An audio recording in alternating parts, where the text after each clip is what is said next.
Epekto naman ng mababang temperatura sa strawberry farm sa La Trinidad, Benguet, bahagyang ramdam ng mga magsasaka. Magandang kita inaasa sa pagdagsa ng mga turista. Balitang hatid ni Freddy Rolyota.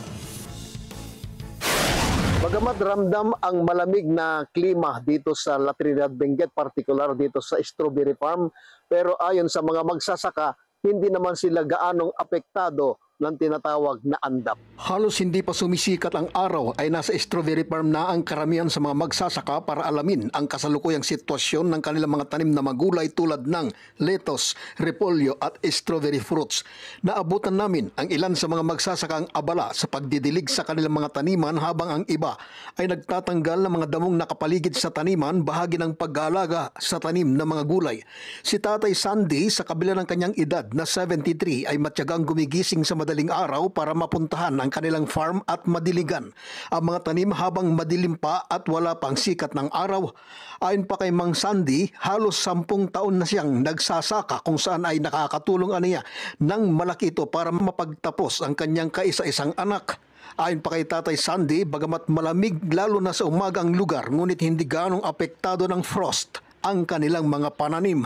Nagkakaroon lang sila umano ng problema sa kanilang mga pananim tuwing may kalamidad tulad ng bagyo kung saan ay nalulubog sa tubig baha ang kanilang mga gulay dahilan para mauwi sa matinding pagkalugi. Typhoon ng 3 beses, talagang nasisira namin yung pinagtanim namin. Siyempre nasira ang bunga, hindi nasira yung strawberry kasi talagang dindiligan ni para matanggal yung putik na. Talagang basta na-flood na to, nasira yung bunga. O nalulugi pa rin yung mga farmers dito eh.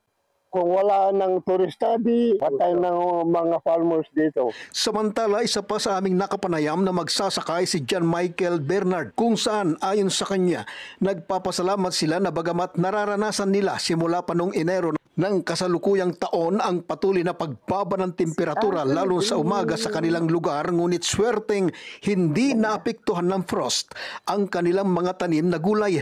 Di tulad sa ibang munisipalidad tulad ng Bugyas, Kapangan at Atok ay matinding andap ang umaatake sa kanilang mga gulay dahilan para isagawa din ang mas maagang ani bago tuluyang masira ang gulayan.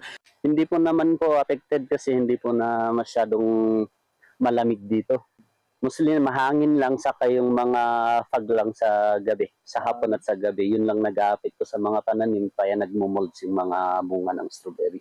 Broccoli. Ayon pa kay Bernard, dahil sa dami ng supply ng gulay sa kanilang lugar ay di maiwasang magkaroon ng pagbaba ng presyo ng kanilang produkto, ngunit na natili sa 400 pesos per kilo ang strawberry fruits, ngunit 700 pesos naman kung personal na pipitasin ng mga turista sa lugar. Sa ngayon marami kasing supply kaya mababa yung mga price ng mga gulay kasi maganda yung panahon. At yan ang ating balita mula dito sa La Trinidad, Benguet. Ako si Fred Rolyota para sa Mata ng Agila. Matatag, matapang, matapat.